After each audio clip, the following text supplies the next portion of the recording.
And I think I did get rid of the AI thing. So if it pops up again for anybody, that AI note taker thing, let me know and I could do the opt out again. I think we should be opted out at this point. Yeah, I think so. It said that it left the meeting. So it looks like we're good. Thank you, Diane. Our meeting is so exciting that even robots Even want to AI show up. wants to join in on the Exactly. conversation.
All right, I see that more folks have joined us today, and it is 5 o'clock, so we are going to go ahead and get started. Hello, good evening, everyone. Welcome, and thank you for attending tonight's meeting. To ensure that this meeting is accessible to everyone, we're going to go ahead and be reading instructions on choosing the correct language channel on Zoom. So if you're a monolingual English speaker, we ask that you please select the world-like interpretation icon at the bottom of your screen, then select English. If you are using Zoom via a telephone or tablet, please select the 3 dots to see more options, followed by interpretation and then English. At this time, I'm going to pass the mic over to Lingüística to read those instructions in Spanish. Thank you very much, Vanessa. Buenas tardes a todos. Bienvenidos a su reunión. Nada más queremos recordarles que tenemos ya la interpretación al español disponible para ustedes. Si ingresaron utilizando una computadora, van a ver el icono de un mundo en la parte de abajo de su menú de Zoom. Por favor, seleccionen ese icono, seleccionen español y también les invitamos a silenciar el audio original para que solo escuchen una voz a la vez. Si ustedes ingresaron con un teléfono móvil o una tableta, sus opciones son un poquito diferentes. Van a necesitar tocar su pantalla, buscar los 3 puntitos que están ya sea en la parte de arriba o abajo de su dispositivo. Seleccione donde dice interpretación de idioma. Después seleccione español. Nuevamente, silenciar el audio original. Y por último, el botón que diga done, listo o finalizado para que ya nos puedan escuchar en español. Thank you very much. Thank you so much, Tania, for reviewing those instructions for us. Now that we're all in the correct channel, we're going to go ahead and continue. If at any point you have issues with selecting the correct channel, please let us know by either raising your hand or you can also post in the chat to let us know.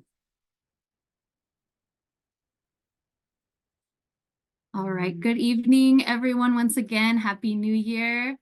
And welcome, welcome, welcome to our January Shafter Community Steering Committee meeting, the first one of 2024. I hope folks were able to rest during the holidays and are enjoying a positive start to the year so far. It's great to see everyone here once again. My name is Vanessa Gomez, and I am joined by my wonderful colleague, Dr. Diana McDonald tonight. And we are joined today by Stephanie Ng and Rocio Calderon from the Air Districts. Before we kick off today's meeting, there are some housekeeping items that we'd like to review with you all. We do recognize that many of you who have attended meetings in the past are well aware of these items, but we feel that it's always important to refresh ourselves of what they are. So before we get started, we do ask that you please mute yourself and make sure your full name and organization are showing as your screen name. To change your screen name, click on the top right side of your picture or video. CSC members can use the naming convention CSC -first name, last name. And if you're a resident, you can use the convention R-first name, last name. For all other participants, please use first name, last name, -affiliation, If you're a member of the Air District or California Air Resources Board, you can use AD or CARB as your affiliation. If you're a member of the general public, please use P. And for all other organizations, you can write your organization name out. And we ask that you please note that the meeting host may update your screen name during the meeting as needed. We want to make sure that we know who's here. So we may ask you to, or we may change your name to make that clear for everyone. As you know, my colleague Diana and I are available to help with technical support at any time and to keep track of the action items throughout the meeting. So please don't hesitate to reach out to us with any questions, either via the chat or by raising your hand if you have them. We do not have a co-host for tonight, but we continue to encourage anyone who is interested and would like to volunteer as co-host for a CSC meeting to please let us know so we can support you and help make that happen. As a reminder to everyone, our co-hosts decide the level of participation and facilitation that they have during the meeting, and our team, as well as the Air District, will work closely with you to ensure that you feel prepared during the meeting. If either of you have any recommendations on how to best encourage CSC members to become co-hosts, please don't hesitate to send them our way.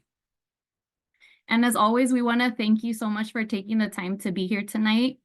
We value your ongoing commitment and your engagement in this process. And it is because of you that your community will be able to develop and implement new strategies to monitor air quality, as well as help reduce health impacts in Shafter.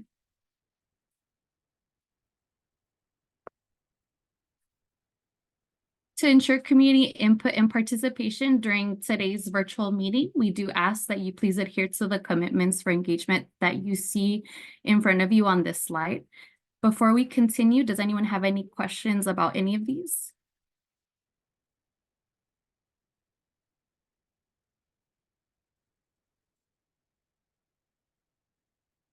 I'm not seeing any raised hands or comments in the chat, so I will continue. But as always, if you have any questions, concerns about any of them, please do let us know.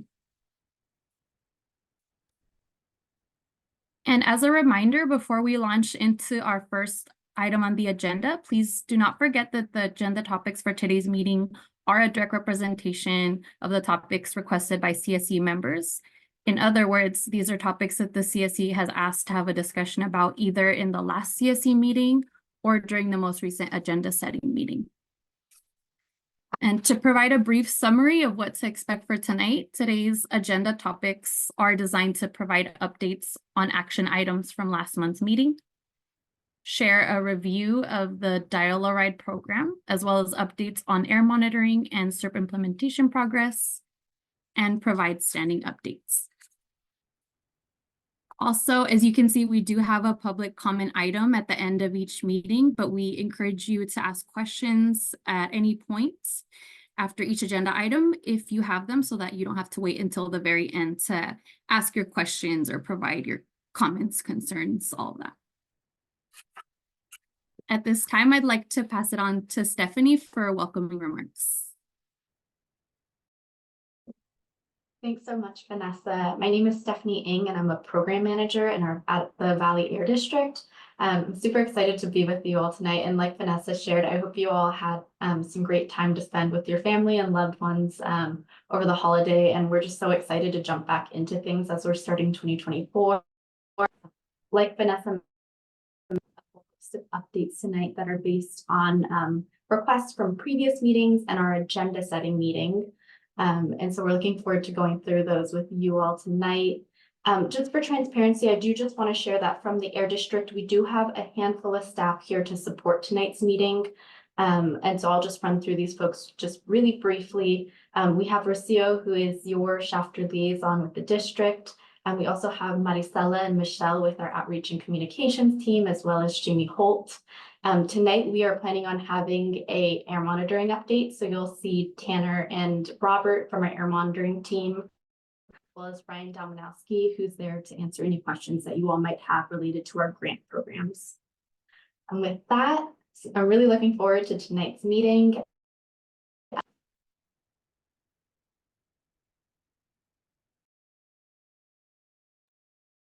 Great. Thank you so much, Stephanie, for those opening remarks. Okay. So at this time, I'd like to move on to the next agenda item, which is a review of the action items tracker. Part of our work together is to increase transparency and accountability, which is why we dedicate this time near the beginning of each meeting to review the action items tracker with the committee. We appreciate the Air District's efforts to continually update the tracker to ensure your voices are heard and that you're able to monitor progress toward implementing your suggestions.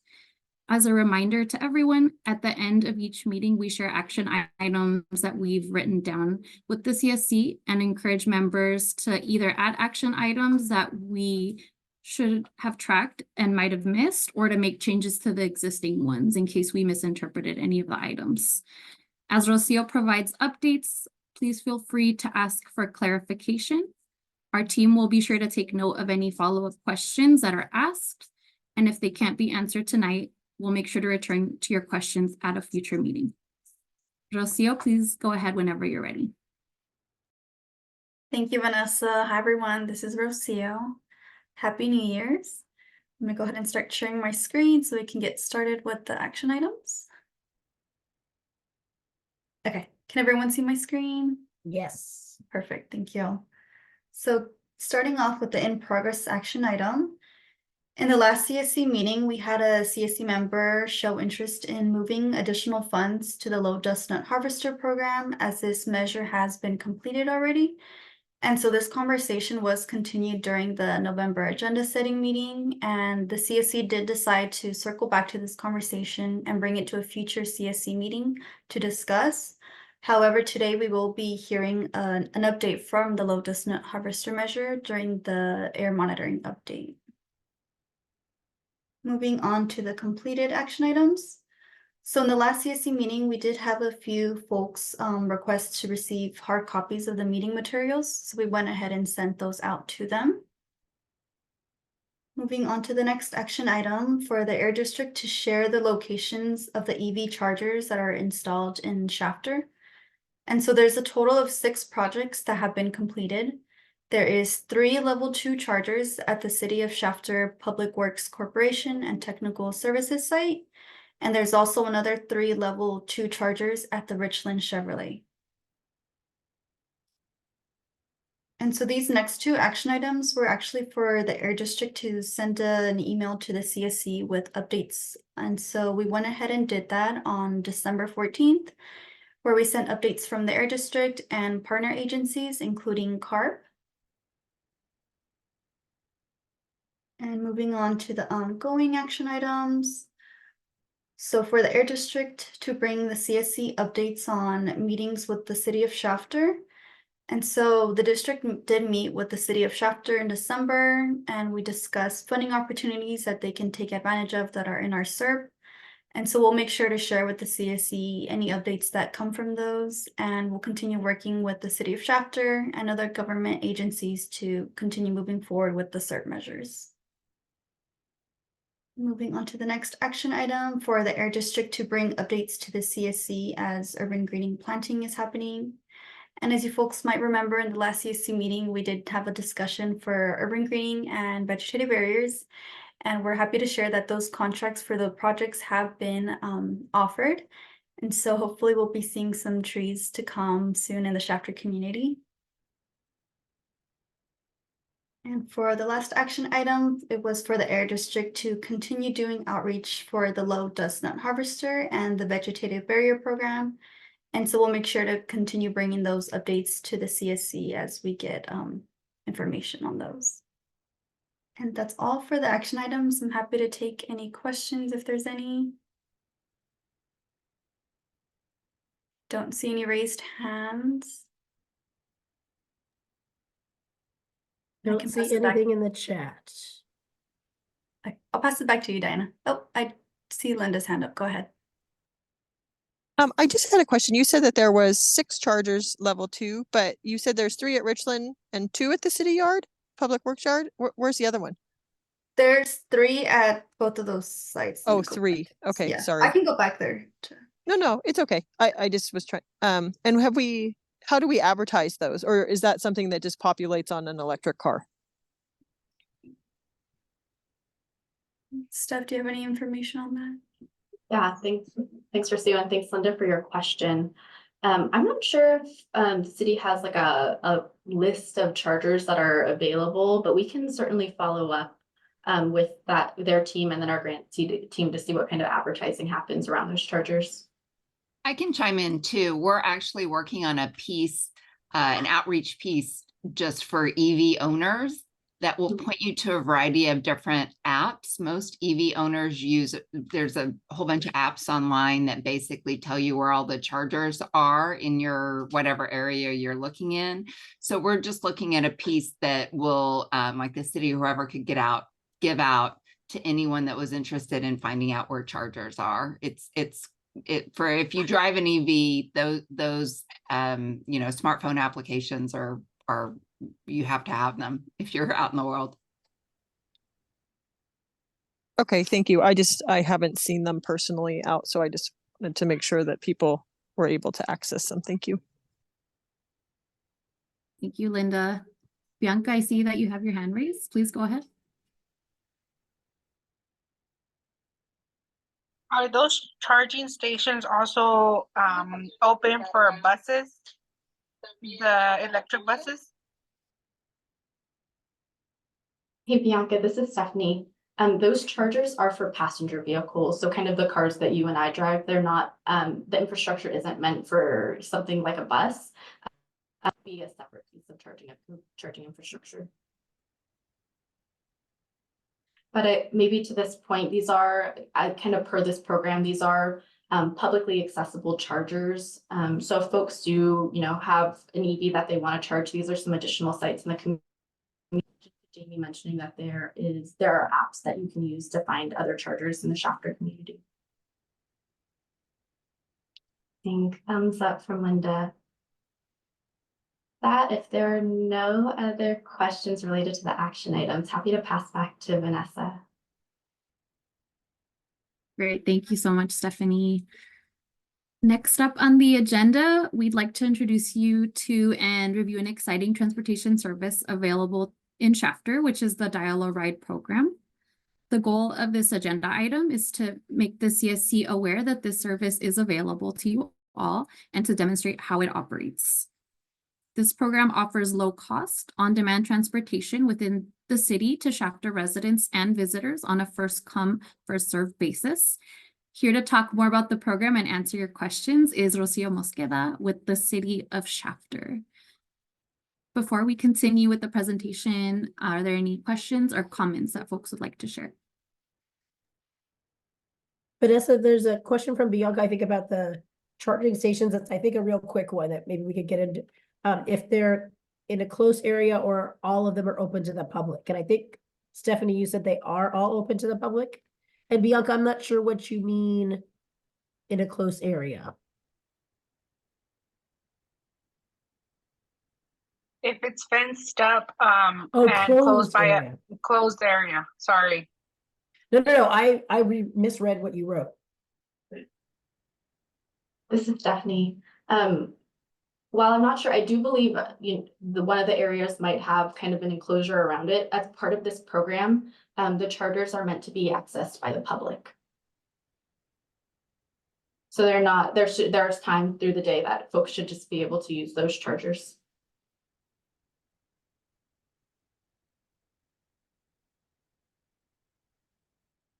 Did that answer your question, Bianca, or do you have a follow-up question?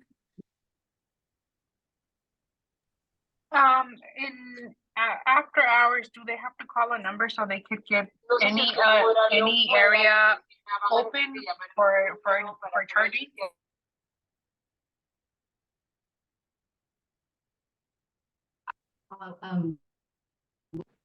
The chargers at those specific sites. Generally, I can say that they're, as part of the program, in order to get the funding, there needs to be public access to it. But I can check in a little bit with the team just more about like the setup and like accessing the actual sites. Michelle, go ahead. The one at Richland is not fenced. It's in between the parts building and the main showroom, or where all the sales managers and the service thing is, and it's accessible. I don't know how to use it or anything, but it's there, and there's no fence, and you could get to it at any time of day or night.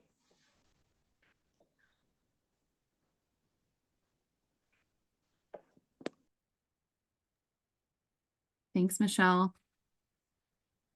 Any other questions or comments before we continue?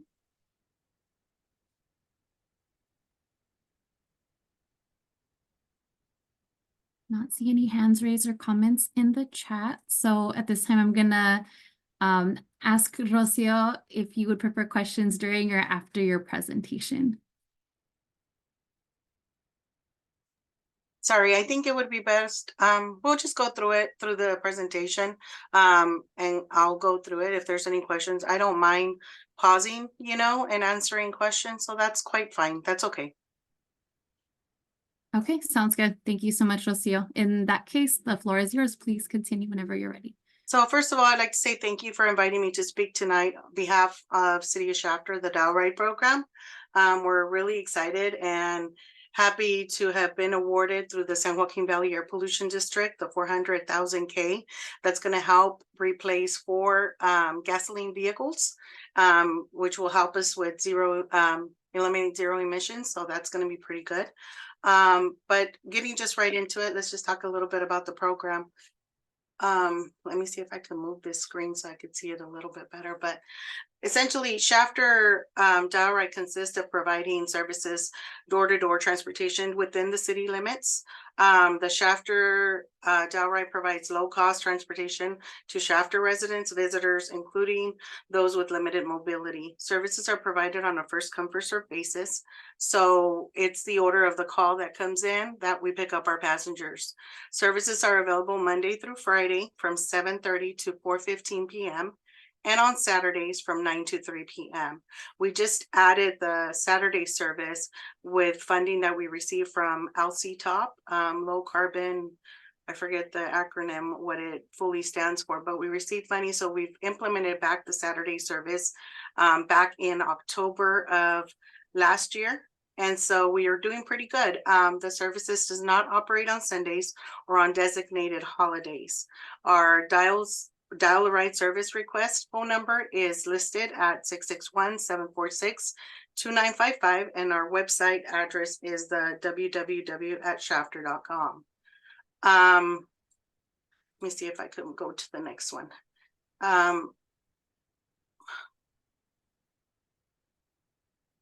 Our Dial Ride fare rates for one way.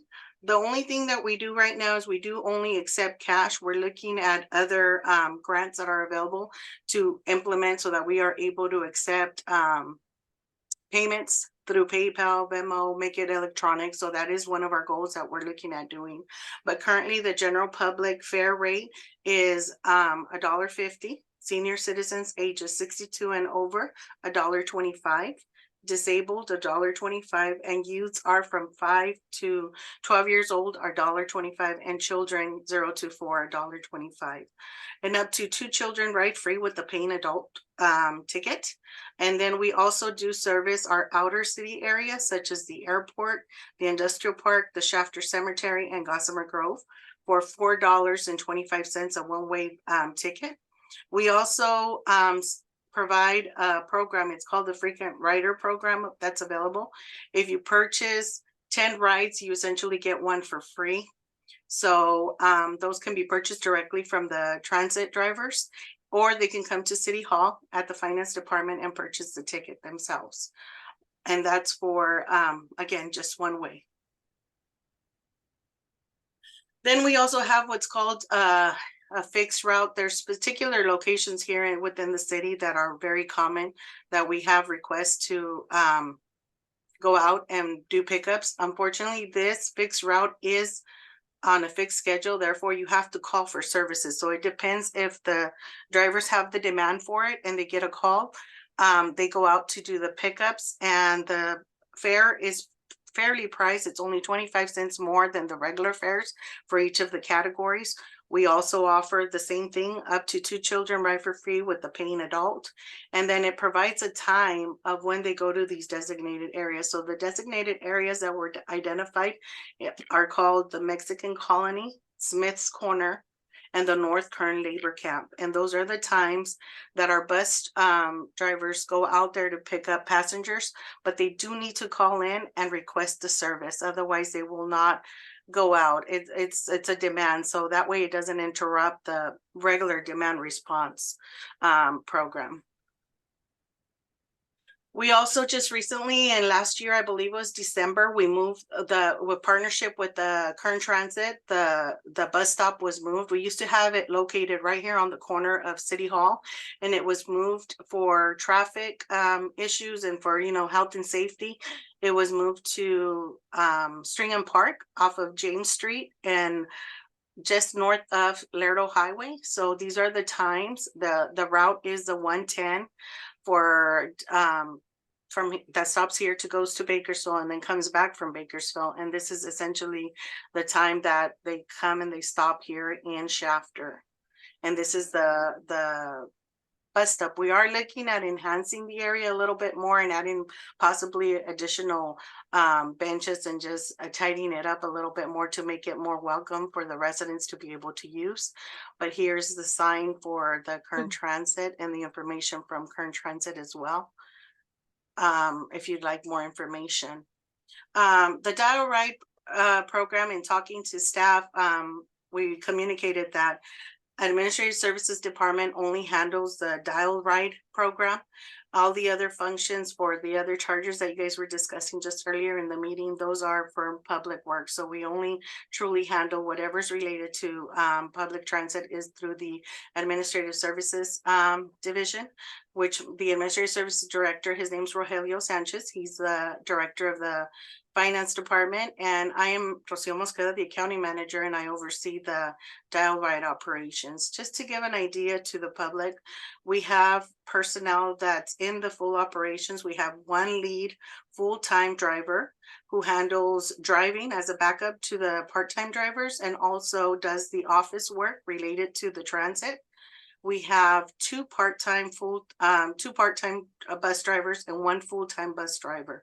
So there's a little bit of frustration sometimes when we get the calls, because if the full-time driver is working all day, then the second shift could either be covered by our second full-time driver or by the part-timers. And there's a little switch while they're switching the vehicles, and there's pre-trip that preparation that's needed. So there is like a maybe 15-20 minute delay while we're changing the vehicles and changing the shift between personnel. But we have a total of 4 drivers on staff at this time. Here's you have a yes, sorry, ahead, you have a question. You have a quick question. Okay. Michelle, I think you have your hand raised. Please go ahead. Yes, on the transit from Delano with the stop in Shafter on the way to Bakersfield or vice versa, where do they stop in Bakersfield, or where's the at the main depot off of Chester, I'm sorry. That's where all the buses from Kern Transit connect there, and then they can get on the Get Bus transit system. Okay, thank you. Sure, no problem. Thank you, Michelle. I actually have a clarifying question to ask as well, Rocio. So you said that you have to call ahead to ask for a dial-a ride. Do you have any information as to how far in advance you can call for a ride, or how soon you can call for a ride? No, that's only for the fixed routes. So only the designated areas like the Mexican Colony and the labor camp, those you have to call in the morning before the time, at least 30-40 minutes before, to let us know that you are wanting a trip out there or you're wanting to be picked up to come into town. So those are the only ones. The regular one-way route, you call in between the hours of 7:30 to 4:15, and you're put in the sequence of when you call in as to be picked up and so on and so forth. The only inconvenience that we might have is I was just going to get into it. We do have a pretty aged fleet. We have a total of 3 gasoline vans right now. They date back to 2012, 2014, and typical limit for replacing the vehicle is 3 to 5 years. So we're kind of going a little bit over on some of our caravans, which this money that we receive from the grant is really going to help because it's going to replace those vehicles. And then I started with the city in December 21st of 2020, and they had purchased the 2 electric buses. So I was part of the agency when we put them in place. We have had our hiccups with the electric buses, and unfortunately, due to the fact of the manufacturers and those that service the electric buses are not located locally, we have to go over to Los Angeles to get some of those issues fixed and addressed. Sometimes it causes a little bit of issues with the fleet. So we're kind of excited that we're going to be getting 4 new additional ones, and they're more from a manufacturer. They're going to be from Ford E-Transit. So we're looking forward to kind of ease some of the hiccups that we've been experiencing with some of these bigger buses. But everybody really does appreciate the big buses because they're 14-passenger buses, so they can get quite a bit of people versus the smaller vans, which only carry like six passengers. We also have a total of 5 level chargers. We have 3 that are 2 slow chargers, and 3 that are 2 slow chargers and 2 that are fast 3 chargers. And these are specifically dedicated for transit. They're not open to the public. So these are just specifically to service our fleet for transit. And they're located at the yard of the Public Works. And this is just to give you an idea. These are the pictures. So the E21 on the bottom, that's the new electric bus that we bought. And then these are some of the older vans that we're going to be replacing with the new Ford E-Transits. We're kind of excited because they're a little bit skinnier. So one of the big issues that we had with the E21, it does have a big capacity for passengers, but getting through the very narrow streets has kind of been difficult. So we've had to switch our pickup passenger to the outside of some of the areas in the city to where it's a curb off the street versus going inside because of the vehicle's too big and the parking of the other vehicles won't allow for a transit vehicle to go in. So these 4 transits are supposed to be a little bit smaller and skinnier. So we're hoping that we'll be able to service our passengers like what they've been used to with the regular vans.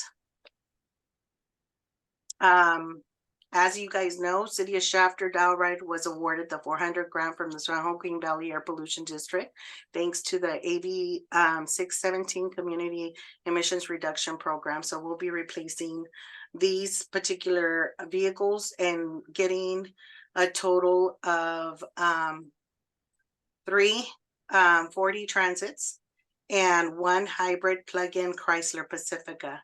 And so these are all 2023 models. We already received the hybrid plug-in Chrysler Pacifica with the capacity of 6 passengers, and we put in our order for the 40 transits at the end of December. They say it takes around 60 to 90 days to have a turnaround.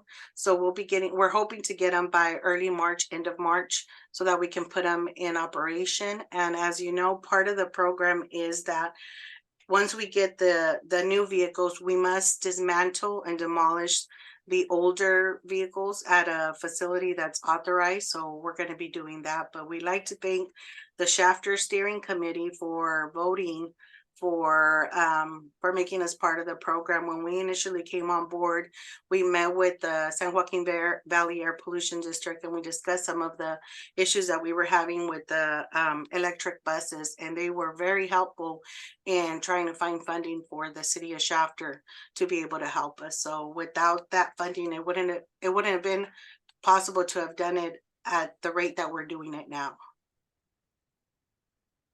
We do the type of funding that besides this particular grant that the city gets, we also depend a lot on TDA funding, gas tax funding for transportation.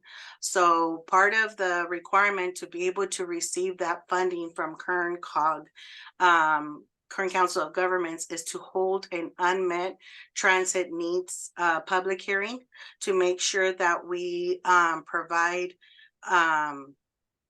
community feedback and information regarding any issues that we might not be meeting in public transit that we can feasibly address. So that meeting is scheduled for February 20th, 2024. City Council meeting. It's going to be a public hearing on unmet transit needs. And I'd like to invite the community and anybody that's listening and willing that would like to provide input regarding our transit system to participate in that meeting. I believe they do it via Zoom as well. And then we have a council meeting that's here at the council chambers, I believe. There is going a little bit of remodel here in the office, but I could provide additional information regarding that public hearing, but it is upcoming on February 20th. And then what we do is we hold a meeting, get the comments, and then we provide them to Kern Council of Governments. And every agency is required to do this. So they have to provide the comments so that they make sure that everything's addressed regarding transportation and that there isn't anything that we can feasibly This is just meet. a quick video to primarily for music investors this year. Somebody unmuted themselves. Can you please mute yourselves? You're not speaking. I think it went away. Sorry, Rocio. No problem. And I'd like to thank the opportunity that you guys provided me to give a little bit feedback and overview regarding our program that we have here at City of Shafter. And I'd be more than happy to answer any questions you might have.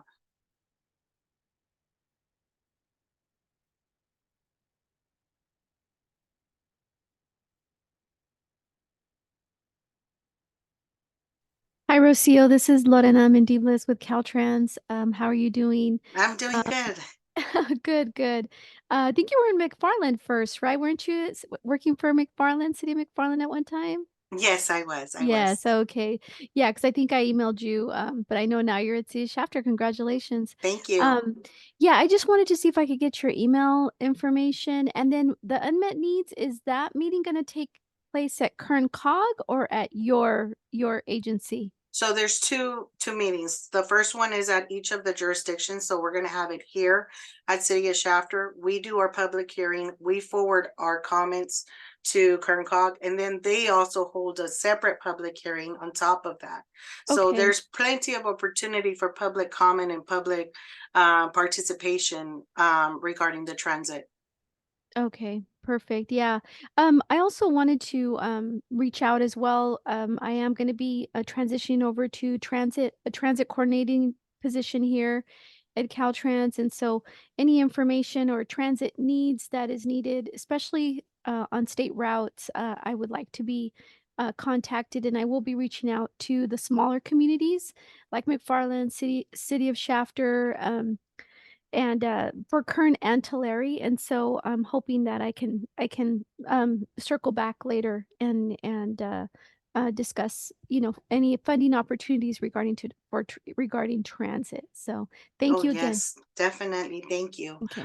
We do hold a quarterly meeting at Kern COG for all transit operators, which brings us all the local rural transportation public operators into one meeting. So I'd be more than happy to share that information with you. I'm pretty sure they'd be happy to have you at one of the meetings and introduce yourself so that we can all work together. Yes, thank you so much. Thank you, Rocio.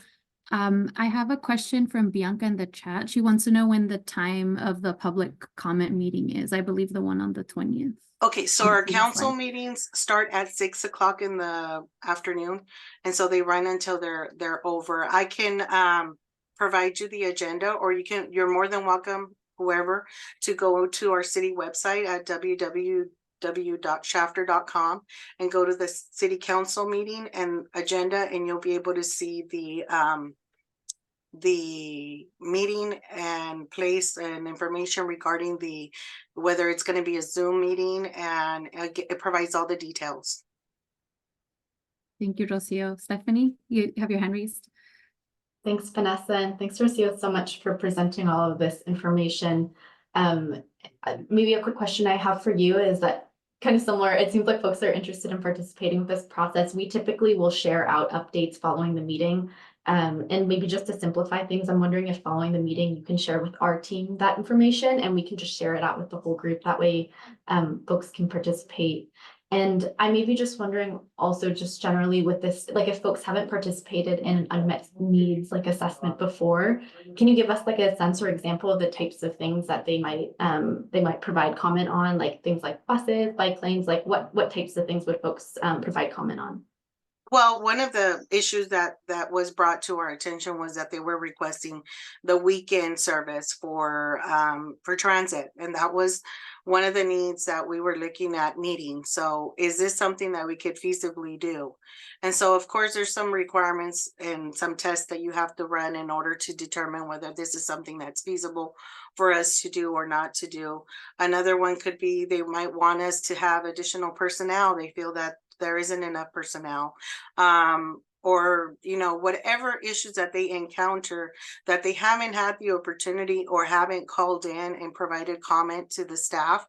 That's another way that they go to the council meeting and they present their concerns. And not unfortunately, but we hear them out, but it might not be necessarily a need that's not met. We provide comment, but we also use it as a tool to be able to identify things that can be addressed that are not considered unmet, but there's just an issue that needs to be looked at or something that we need to work on or get back feedback to the community regarding our transit division.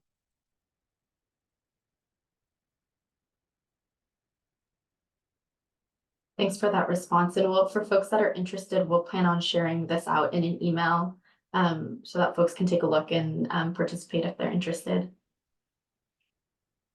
Thanks, Stephanie. I have one more question for you, Rocio, in the chat. Can you please speak about whether there will be interpretation services at the city council meeting for public comment? Vanessa, I believe that there is, but I can confirm that and get back to you guys so that you guys can help me put the word out. But I believe there is. I believe that there is an interpreter. Okay, that would be great. Thank you, Rocio, for looking into that.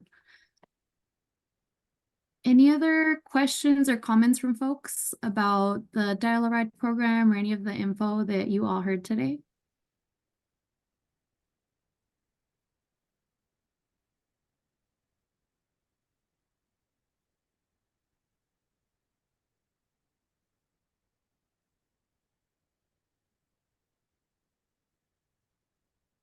Not seeing anything at this time, but if you do have any questions, please feel free to post them in the chat at any time. I see that Rocio has also included her email in the chat. So hopefully folks will feel welcome to use her email to reach out with any questions about the Dial-A-Ride program as well. So please use that as a resource. And just one last comment, these unmet public transit hearings are an annual requirement. So just because you didn't do it this year doesn't mean you can't participate next year, because we typically do it by March of every year, annual public hearing. So we'll either do February, the last meeting in February, or first meeting in March, and it's an unmet transit needs hearing for the public to be able to provide comment.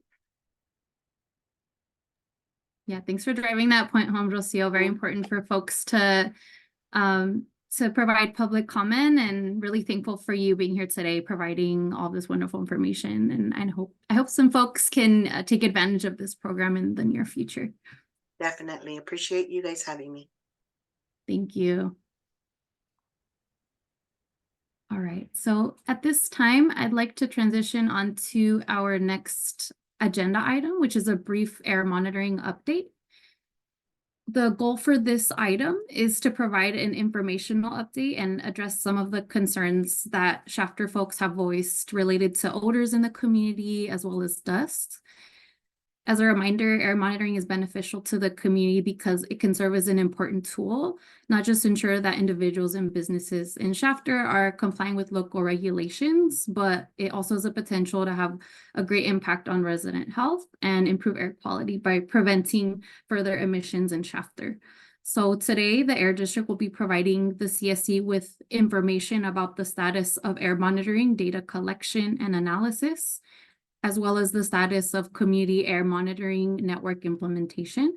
And we would like everyone to please note that this update is meant to be brief and that a more in-depth air monitoring update will be shared at the next month's CSC meeting. So at the February CSC meeting, you'll be getting a lot more information about air monitoring. This is just a teaser. After the Air District's update, we will open the floor to questions and comments. And as always, your feedback will be very helpful.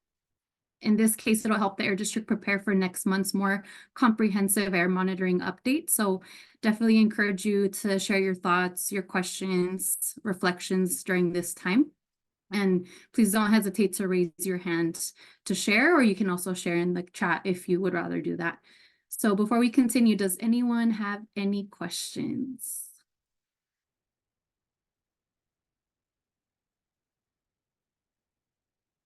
I'm not seeing anything. So Stephanie, would you prefer questions during or after your presentation?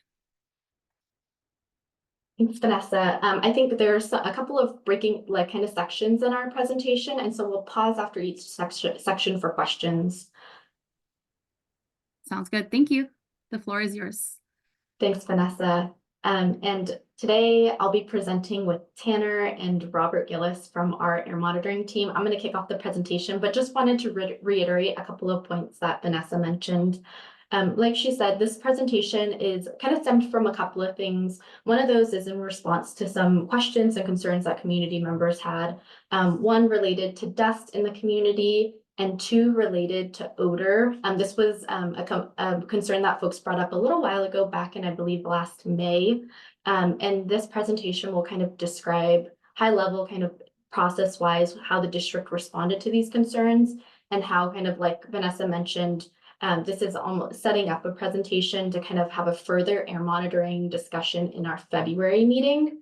And so as you all have questions, we'll do our best to answer them today, but any kind of big questions that you have about air monitoring, please let us know, and we'll plan to kind of fold them in and address them in our February meeting as well. So with that, those are, again, the couple of topics we'll talk about, kind of our response to the dust in the community, odor concerns near Highway 99 and Lerdo Highway. And finally, we'll present a quick update on the air monitoring network, the final site that we're looking to put up in the La Colonia area. First, we'll kind of discuss dust and low dust nut harvesters in the community. We had this question come up in our last CSC meeting and also our agenda setting meeting for those of you who were able to join the agenda setting meeting.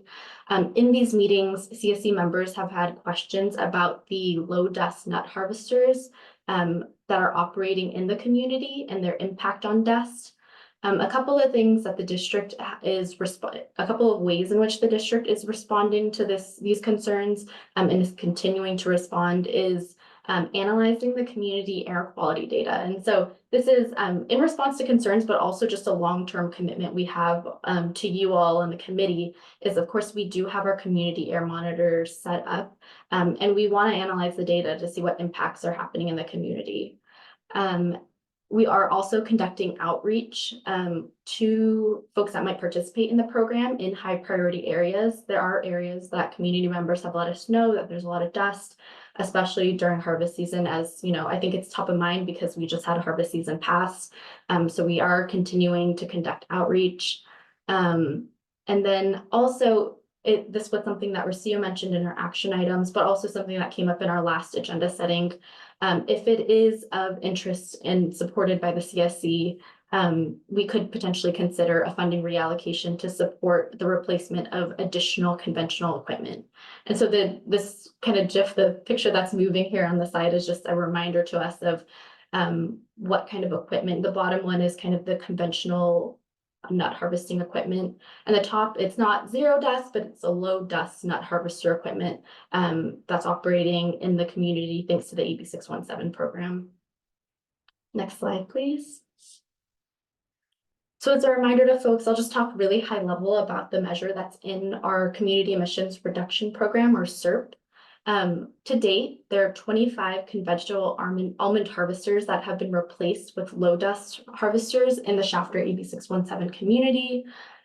These 25 harvesters are estimated to reduce over the equipment's lifetime about a little over 137 tons of PM 2.5 and over 34 tons of NOx.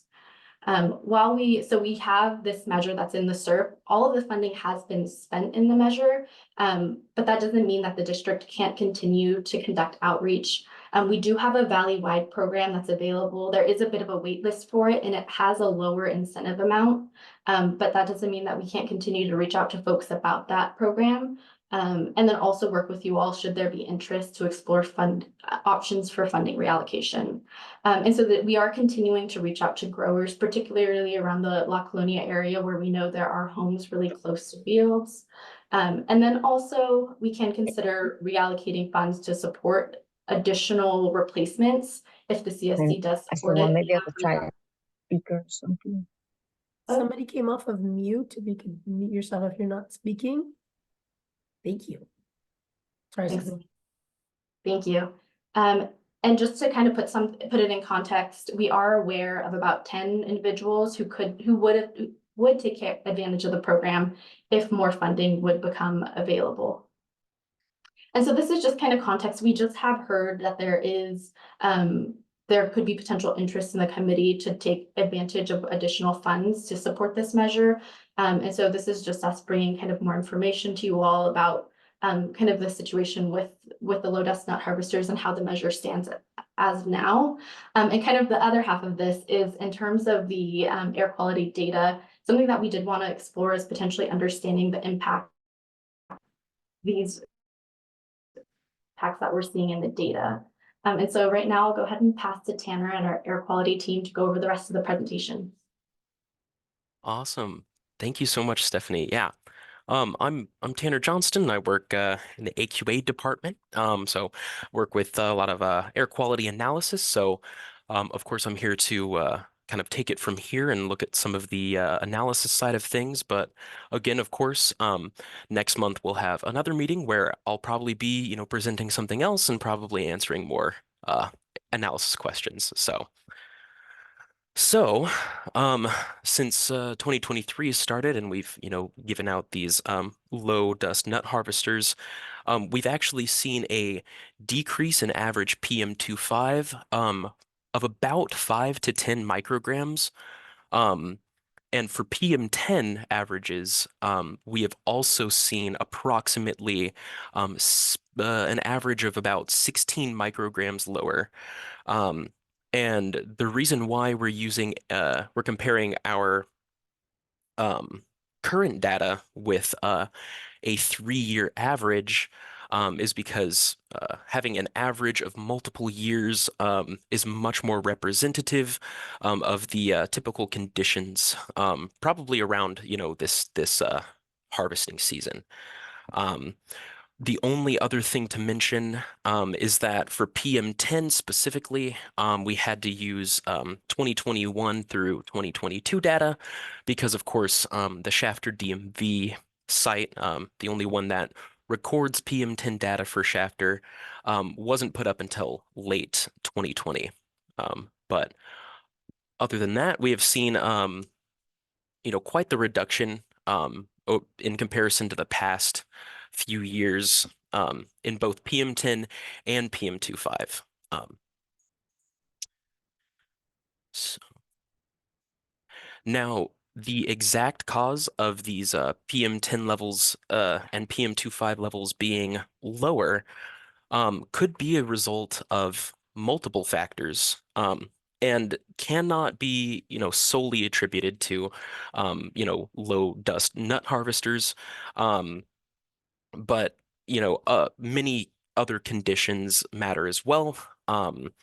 Weather conditions such as wind speed, wind direction, and of course, other contributors such as the distance from the monitor are all very important factors. Of course, dust and stuff from farming and harvesting and all of that, typically travels short distances to nearby particulate matter monitors. And in this instance, we don't necessarily know the harvester locations or the activity amounts. So improved PM levels are most likely a combination of, multiple local emission reduction methods. Probably not just low dust nut harvesters, but probably including that as well. Um, and as well as more regional air quality improvements. The last thing that we have to talk about is a mysterious odor, apparently, that many, multiple Shafter residents have smelled, and the CSC requested that the district begin some monitoring to help, identify, possible sources of this foul-smelling odor. The district actually did begin monitoring near the Highway 99 and Laredo Highway back in May of 2023. What was found was that there were no elevated levels of PM 2.5, H2S, or SO2. Hydrogen sulfide, H2S, being the foul-smelling compound, one of the many foul-smelling compounds, but the one that was recorded.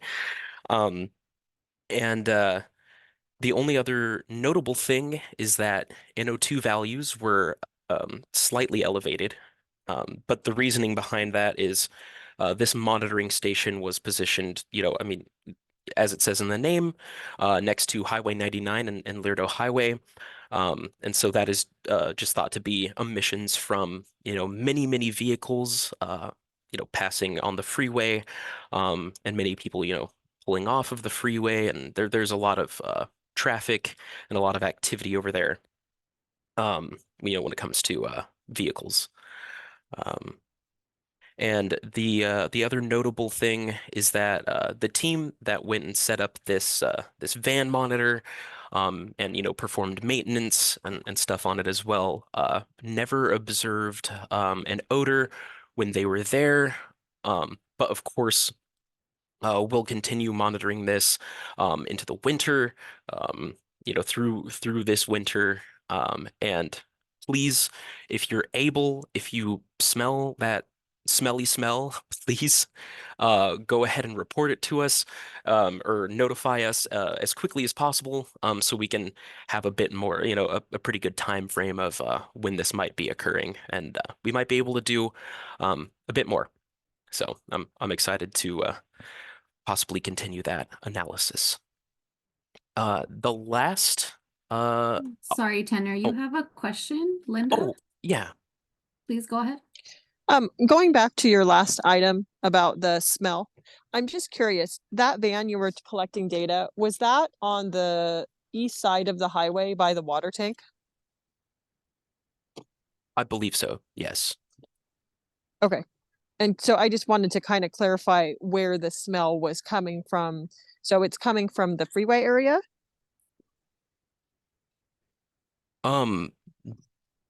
Because it said 99 in Laredo, so there's 4 corners there. There's a gas station, and it's kind of empty. So I was just kind of curious.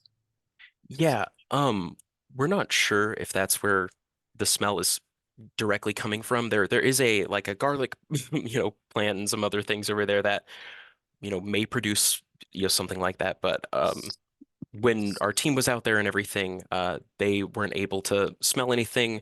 And, hydrogen sulfide wasn't very elevated, through all of our recordings.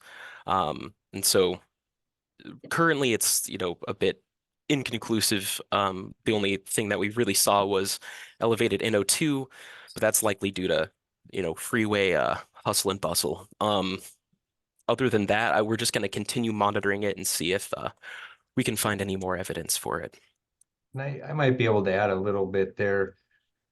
Good job, Tanner. Thank you. So, hi, I'm Robert Gillis. The idea too is also to collect feedback from the community on where the odors might be coming from to try to help that's the purpose of the monitoring with the van, is to help identify where the odors are coming from. So our placement of the van, I think, was mostly informed by the reports of the odors. And so we're hoping to help investigate and identify where the odors are coming from. That's something that we do not know at this time. So that's why on the bulleted there on that slide, any continued experiences of odor, if you can report those to us, that can definitely help us to get closer to identifying the source. I hope that helps on that question. And I think that Thank might you be so much. related, that might be related to a question that's in the chat. If you could provide a location or map of the smell and where it's coming from.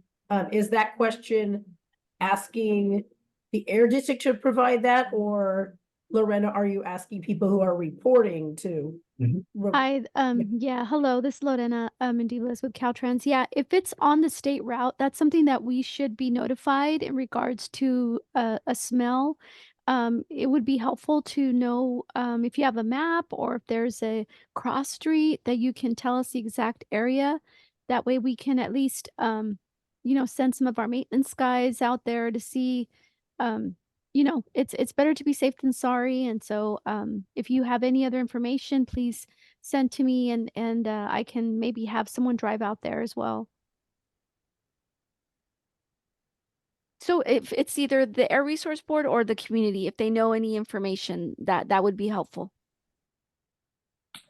Yeah, thanks, Lorena. Maybe just to clarify for folks, if you are experiencing an odor in the community, definitely report it to the air district, because we can send out staff to monitor and go out to the location. And then also Lorena is sharing that their team can possibly send maintenance staff as well. So those are two different areas in which you could report.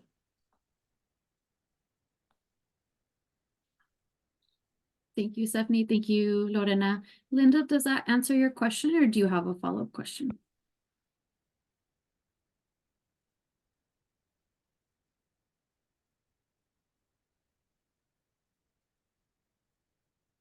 Linda, can you hear me?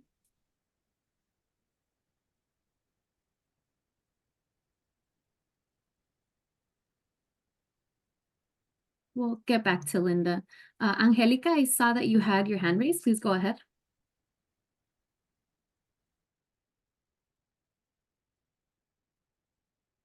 ¿Puedes decir eso de los olores de que estaba mencionando? Sí, mi nombre es Antonio López. My name is Nerio Lopez. I heard that you were talking about the smells in Lerdo in 99. That depends where the wind goes. But all the time you can feel it while you are driving. It's like when you're going on the road or the highway, you get the smell, like when you smell a dead animal. But in this case, the factory that it's there, I don't know the name of it. And the factory that all the time it's emanating this smell, like if you know this garlic smell. That's what I wanted to mention. People that cross that area, maybe right now the wind, when you were there, the wind was controlled and you didn't smell it. But and talking about the dust of the almonds, what you mentioned about the harvester, that doesn't create that much dust. The dust comes from the mowing and the sweepers and the blower, because I work with that and that produces a lot of dust, those two machines.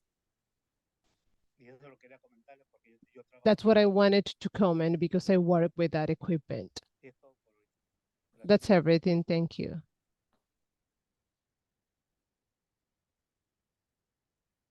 Yeah, I'll just comment. This is Robert Gillis again. Thank you for the feedback about the odors and the persistence of the odors during the driving by. So I hope that we'll be able to observe that when we place the van in the location again around Lerdo and 99, and that will definitely be helpful. I agree that wind direction and the overall wind conditions will influence where we park, and then if we can smell it, and then what we would pick up on the air monitors that are in the van.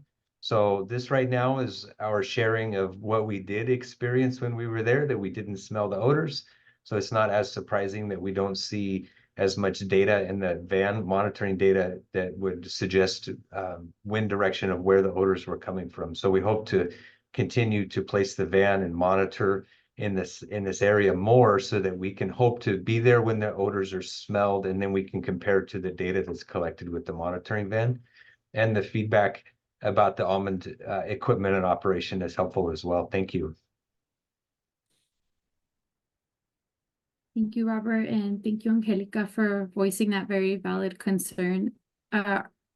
Was there anything else that you wanted to share? Eso se fue todo mi papá. No, yo nomás prendía la cosa para él y apuntar la cámara. That was everything, you know. My dad was the one who wanted to make a comment, and I just helped him out. Okay, thank you so much. John, I see you have your hand raised. Yes, and there is a large feedlot that is not very far from that site and just to the east. And in that area often the two primary odors, I think, are coming either from the garlic plant or from that feedlot. You can go on Google Earth and look at that site, and you'll see the size of that feedlot. And usually the hydrogen sulfide, or that smell that's there, is, I think, probably predominantly coming from that location. But a place to look for sure. Thank you, John. Thanks, John. Linda, I see that you still have your hand raised. Just double checking to see if you had a question or comment to share before we continue. I'm sorry, I'll put my hand down. I heard my question answered. Thank you. No problem. Thank you. I'm going to pass the mic back to Tanner. Awesome. Yeah, thank you guys for all your great questions. One more thing about the PM 2.5 monitor at La Colonia, where the district is currently working with PG&E in the city of Shafter to install some electrical infrastructure. We are shooting for location number 1 on this awesome little map here. But of course, if you know, it doesn't work out, it's not, you know, good for the electrical infrastructure to be there, or, you know, the situation changes somehow, then location 2 is going to be the alternate spot. And of course, the plans to be submitted in 2023, and of course, construction is going to start later this year. So, and a whole nice little summary of what we kind of talked about today. Looked at our improved PM 2.5 and PM 10 values that we've been seeing this year. And we're going to continue working with the CSC for, you know, more outreach and incentive programs to, of course, improve our dust reductions and stuff. And maybe we'll even see, you know, better improvements. And we didn't find any abnormal data for our odor investigation, but of course we're going to continue and hopefully find something, you know, to update the community on. And then our last little update from the last slide, you know, possible locations of the La Colonia PM 2.5 monitor. So, oh yes, Stephanie. Tanner, this is Stephanie. I was wondering if I could maybe just add a little bit of context also for the slide, just the previous slide there. Oh yeah, oh of course. Perfect. So I think, as most folks on the call know, this is our final site that we've been working really diligently on for our community air monitoring network. It's a PM 2.5 monitor at La Colonia. We have been working with one of our CSC members, Dora, on the location number 1. Our team has probably been reaching out every 2 weeks to a contractor to help, who's working with PG&E in the city of Shafter. All we really are looking to install is an electrical box so we can kind of get this set up, and it unfortunately hasn't been as quick as we would like. And so just to maybe reiterate Tanner's point, an option that we have upcoming in the spring is we actually had Kern County. Kern County was originally who we were looking to work with. And they actually gave us a call last month to let us know that they are, and so folks might be aware of this already, but kind of across the street in that spot number 2, Kern County is working on a park. And so they actually called us last month to let us know that they are continuing these plans for the park just across the street from where we were looking to originally, or that we were looking to kind of get a site set up. And so if things don't pan out with location number 1 in the spring, as they are constructing this park, we'll look to work with Kern County on potentially getting the PM 2.5 monitor there. I just wanted to provide a quick update there. Awesome. Thank you, Stephanie. Yeah. And that's it. If anyone has any further questions. Thank you so much, Stephanie and Tanner, for that presentation. And thanks to the folks who provided their questions and comments during the presentation as well.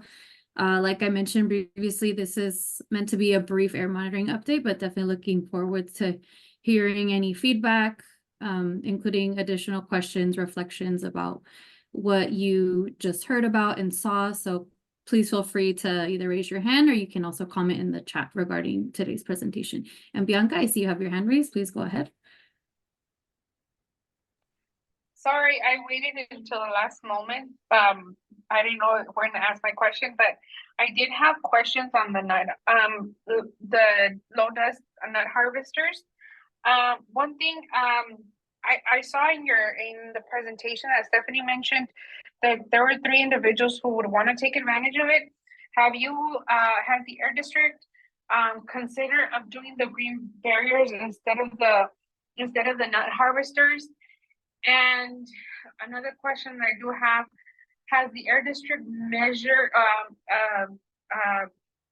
not measure, but looked out for those growers that already have the nut harvesters, if they're using it inside the boundaries? I know that there's some companies that do have outside of the boundaries, but I was wondering, are they using them inside the boundaries? And how is the district measuring? Secondly, how much is the air district providing right now that they do have the program open? Is it 50%, 25%? How much is the air district providing with their own pile of money for the nut harvesters? And has the air district reached out to those 10 individuals that would want to apply from the district funding? And if the recommendation for also green barriers are in the application, because that could also do the reduction on this dust in the community.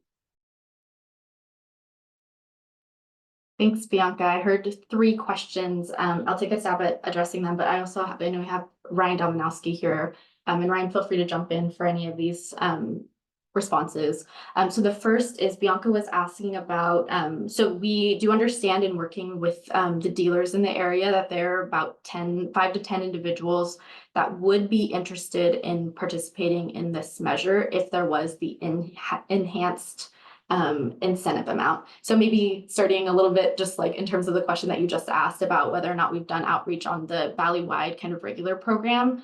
We have done outreach on it, and it is pretty apparent just in terms of our like interactions with folks that the enhanced incentive amount that comes with the AB 617 program does really help incentivize incentivize folks and allow them to take part in the program.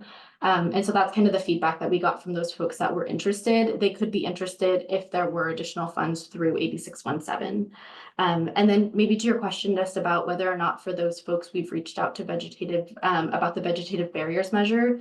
And so we are looking to do outreach on vegetative barriers measure. I think it's a great idea to, at least reach out to folks to see that if they are interested in participating. And so we are working on that outreach. I will say maybe just overall for maybe context and background, vegetative barriers is a measure that is a little bit more difficult for growers to take advantage of. It is something that takes a bit, an investment in their company, and it takes folks potentially even, working to get permission to plant on certain areas. It takes them being able to maintain it for several years. That, per our project plan and kind of the RFP that we have out, we want to make sure that things are planted in the community are staying alive in the community. And so we do want to make sure whoever applies for the program is able to maintain them for 10 years. And then also, there are some other financial barriers to folks participating. We heard from Wonderful, who is a participant in this program, who we just heard from their proposal last meeting that we had, that there were some fees incurred with them taking out certain trees to be able to plant the barriers. And so I just say this all with the context of it does take a little bit for folks to be able to take advantage of the program. Not that we don't want to continue to do the outreach. In terms of, Bianca, you had a question about operation of the low dust nut harvesters in the community. So as part of the program, in order for them to receive funding, they have to be based and, operate in the boundary. And to your point of or question about how the district verifies, they are required to do reporting for the incentive funding that they received to purchase the equipment. They are required to do reporting there. I'm wondering, is there any other question that I missed, Bianca?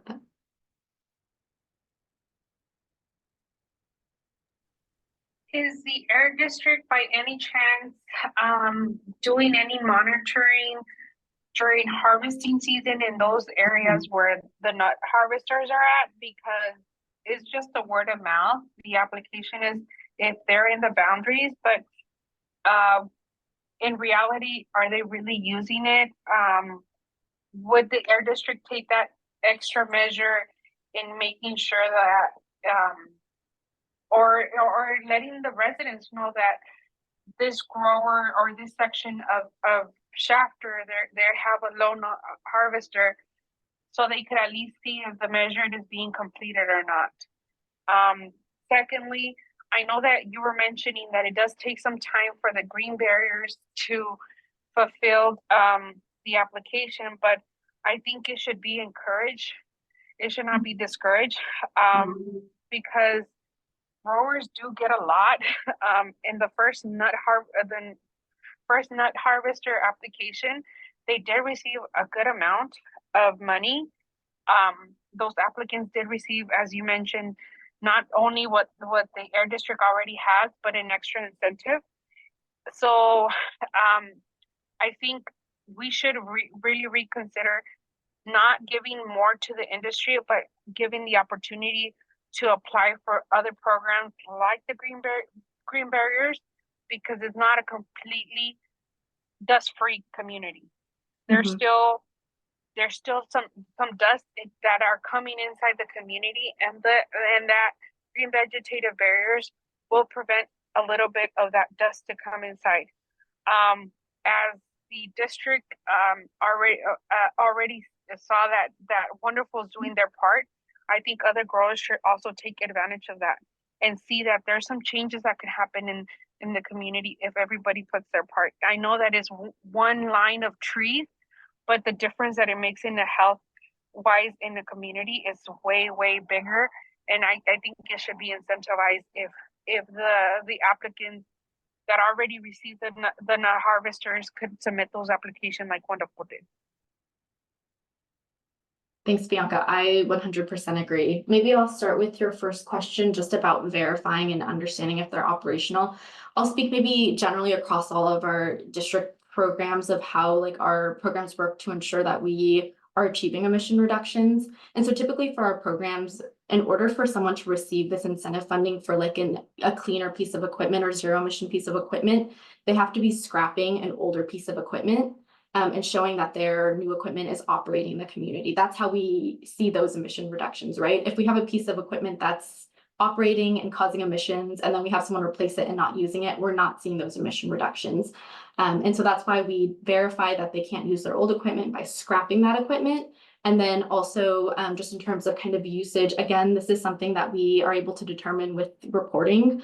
They do report to us the number of acreage that they are using kind of their equipment on. And this is something that we do check. We want to make sure the equipment is operating in the community to ensure that it's getting used and providing benefits to community. And then I just also wanted to clarify the question that you had, so I took some notes just about also the vegetative barriers. I 100% agree. I definitely want to encourage this to be a program for anyone to take advantage of. I only share kind of those limitations because it is a program that we're finding it to be a little bit more challenging for folks to participate. It's not necessarily like, you know, our lawnmower program where it's like we're trying to give away a free lawnmower to someone. It takes some investment. So that's the only reason I mentioned that, but that doesn't mean that we're not still going to continue to do outreach and encourage folks to participate in the program. 100% think that we are, you know, we want to see these barriers in the community and we'll still continue to do outreach and work with folks. And to your point about Wonderful taking advantage of the program, I know that they've even shared themselves that they, you know, hope to be an example and share their experiences with other folks that could participate to share, you know, their experience going through the program and what it was like to participate in the program to hopefully make it, you know, easier for folks to see that it's possible for, you know, other businesses to take advantage.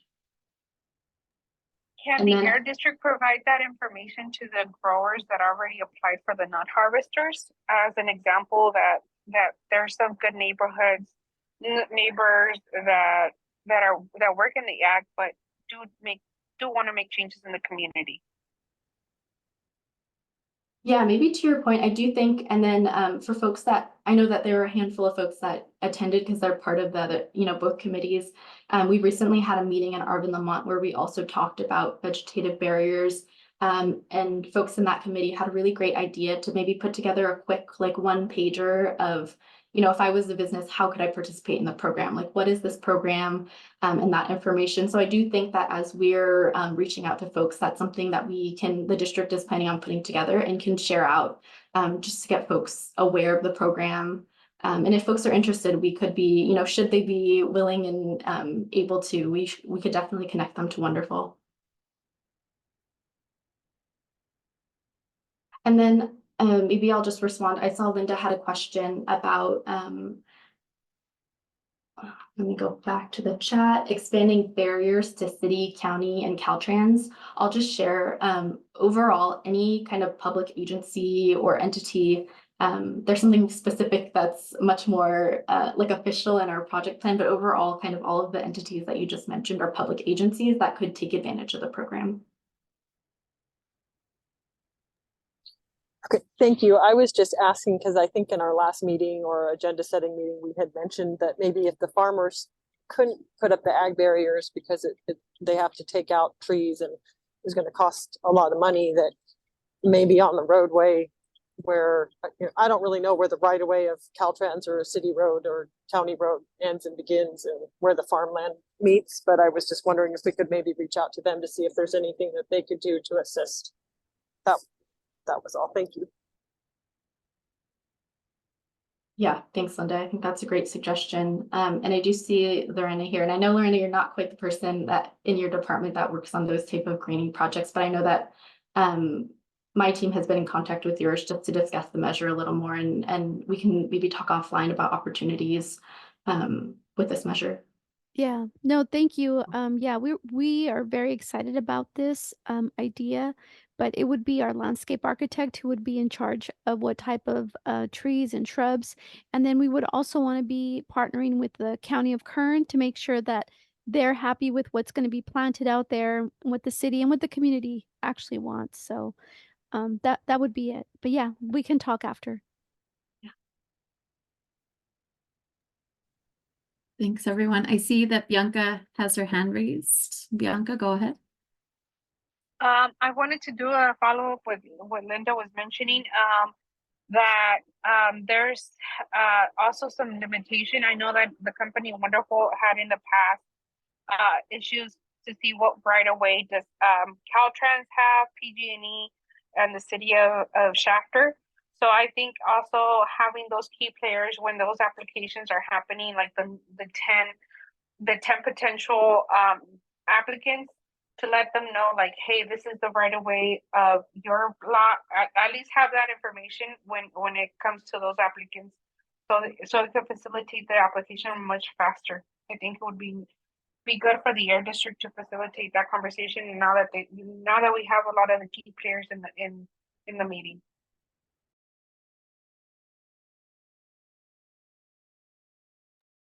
Thank you for that suggestion, Bianca. Linda, you have your hand raised. I also just wanted to bring to Lorena's attention, since we're all here, we have the sidewalk measure to put the sidewalks north of Shafter. And so I know that that's not exactly what we're talking about with dust as an ag barrier. But what I did wanted to bring up was that there's homes there, and they're, I'm going to say, what, 20 feet off of the 4-lane freeway that you travel between Shafter and Wasco. And so if there's a possibility for Caltrans to put some type of ag barrier to protect those folks from the car emissions, I feel like that would be another great resource of ag barrier money to protect them from dust from the car, and emissions. Thank you. Yeah, no, that's a great idea, and that's something that I think for our Caltrans project managers that would have to be involved as well. So that would be more of a agency to agency conversation to make sure that that would be something that you would want to be built. But yeah, we can maybe have a meeting after, like maybe next week or so. Well, and I believe that the grant funding is putting in those sidewalks. So I'm not sure where the city of Shafter is with that, but maybe, I don't know the conversations that you have with the city of Shafter, but maybe everyone could work together as they're putting in the sidewalks, that we have an area to put some type of barrier to protect those folks. Yeah. Okay, thank you. Okay, thank you. Thanks, Linda. Thanks, everyone, for all of your great questions.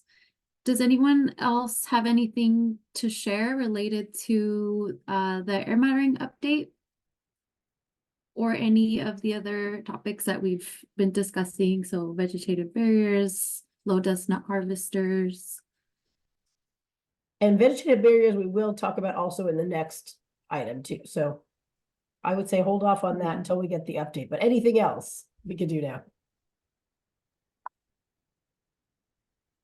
This is Stephanie. Maybe I'll just share for, folks, we just had this quick air monitoring update in this meeting, but as folks think about maybe what they're interested in seeing in the air monitoring data, please, come to the agenda setting, email us. Our team wants to make sure to put together a presentation that is of interest and kind of answers any questions that community members have. So our team is here kind of listening and ready to take any questions and comments that you have to help set up a really hopefully productive and informational air monitoring update in the next meeting. And if there's anyone interested in working in some of our other communities, we actually do kind of work with community members to review ahead of the meeting and kind of shape the presentation. If anyone's interested in that and, we'll throw out there potentially co-hosting the next meeting, please let us know. We'd love to have folks help give us feedback and help shape our presentations and agenda.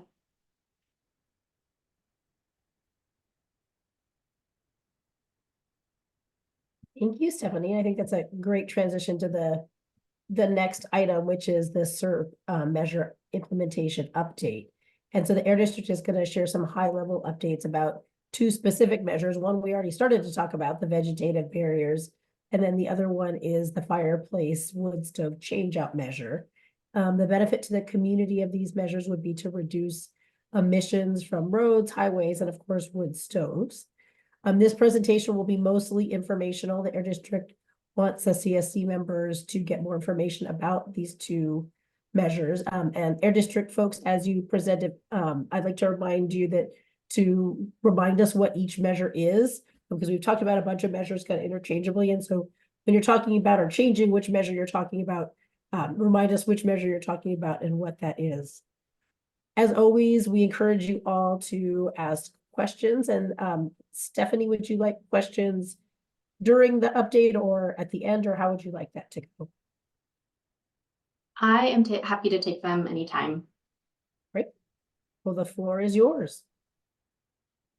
Perfect. And again, my name is Stephanie, and I'm going to be presenting part of this. And we've already, like Diana and Vanessa mentioned, dug into one of the topics that we wanted to discuss. And so happy to hear all of the questions and the continued interest in those measures. We have also a couple of updates on our clean air rooms and then our outreach measures that Michelle will, from our air district team, is planning on presenting as well. So I'll go ahead and get us kicked off for a brief update on our vegetative barriers and urban greening measure, and pass to Michelle for some outreach and clean air rooms update measure, clean air rooms, and then also fireplace and wood stove change out updates.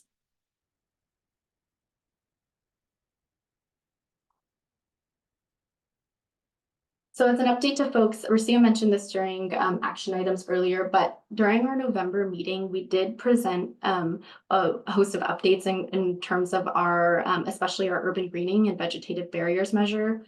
We had one proposal with the city of Shafter to plant across a couple of different parks and public spaces in the community, and then also a proposal from Wonderful to plant across 3 locations in the community. And so we are excited to share that we have sent out contracts to these entities to be able to finalize. And this is just an important next step, because once the contracts are finalized, folks will be able to start, get that work started. I know we're already hearing from some of the groups that they're looking forward to a spring planting. So we'll hope to see this work in the community soon enough.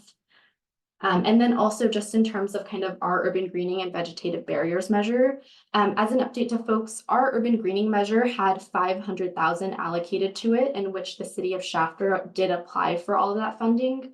For our vegetative barriers measure, like this conversation is going on, there is still funding available. And so we have started and will continue in these next couple of weeks, and hope to bring you all an update in the next meeting, continued outreach to get other folks to apply for it.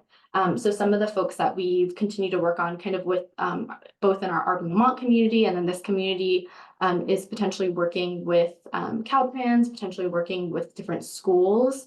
And then also, like we've heard some folks mention, maybe doing some outreach to growers in the area and businesses that could potentially take advantage of the program as well. So just wanting to kind of lay the framework that we are still continuing the outreach, especially because we do have a good amount of funding remaining in these measures, and plan to continue to update you all as we hopefully hear back from some folks who could be interested in participating.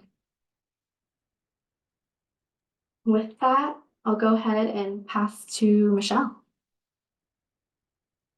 Hi, thanks, Steph. Hi, everyone. My name is Michelle Rivera. I'm a part of the outreach and communication team for the Valley Air District. I'll just be providing a quick update for the outreach that we've been doing in Shafter. So our team has conducted outreach for the fireplace and wood stove changeout program during the fall months, and we will continue to do so during the winter months. So as you see here, these flyers were shared during school drop-off and pickup times. And these are at the school districts during when the parents drop off their kids or pick up their kids. So we provided packets to parents and just shared information. We will continue sharing these flyers and program information during air purifier distribution events, which I'll talk about in a little bit. Next slide.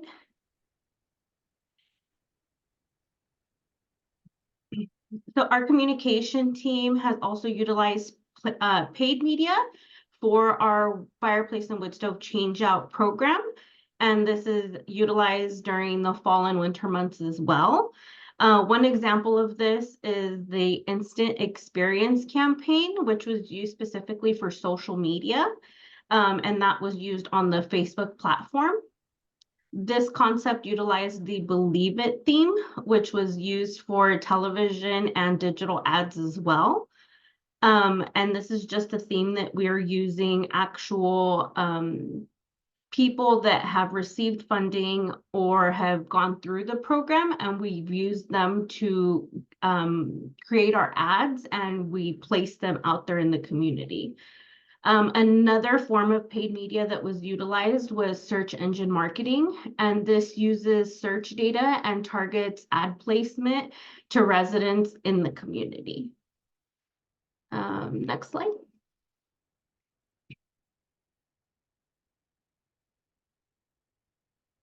We're going to talk a little bit about our Clean Air Rooms program. The outreach and communication team offered one in-person air purifier distribution event in December.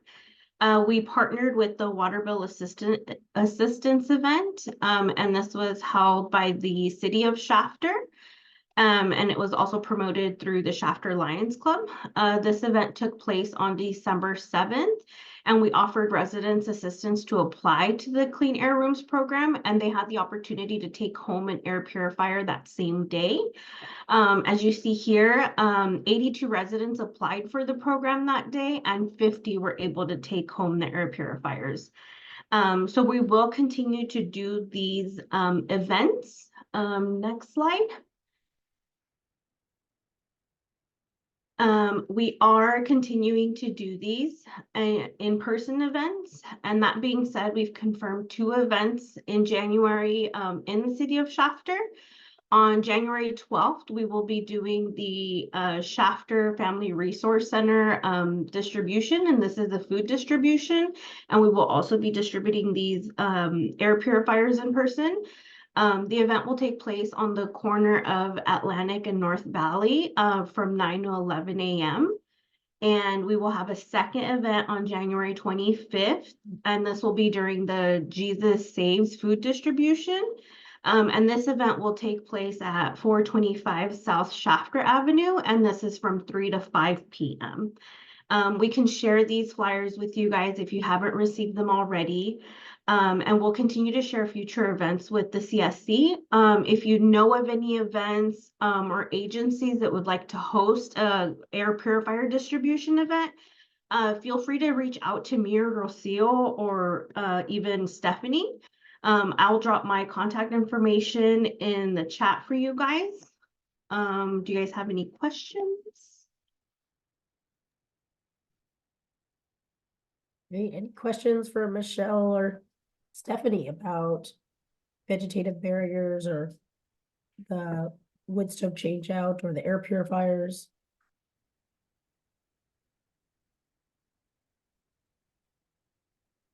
And Michelle right now is, I see, typing her contact information into the chat so that any of you can reach out to her if you have any questions or ideas for places for them to partner with to distribute air purifiers.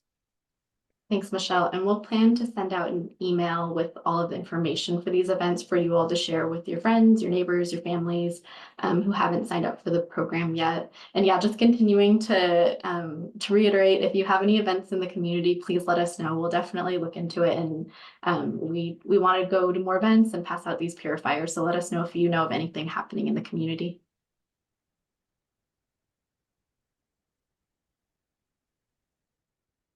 Thank you. And Michelle just put her contact information into the chat, if any of you would like that. Angelica, I see you have a hand raised. Go for it. Tengo una pregunta. I have a question. I'm Angelica's dad. I have a question. Go for it.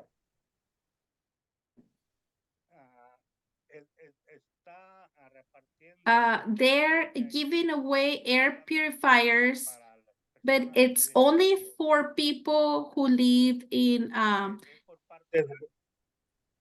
En Lasky o el que está ahí por la 46. near the people who live close to 46 and 43. And that area where Wonderful has their fields. And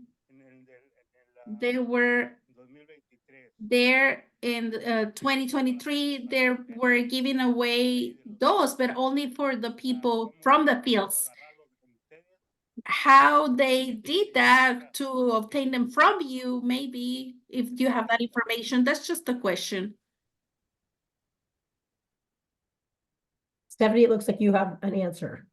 Thank you. And maybe I just want to clarify, I see Maricela's comment in the chat, and I just want to check, is this related? Maybe I didn't hear it correctly in the interpretation. Is this related to Lost Hills?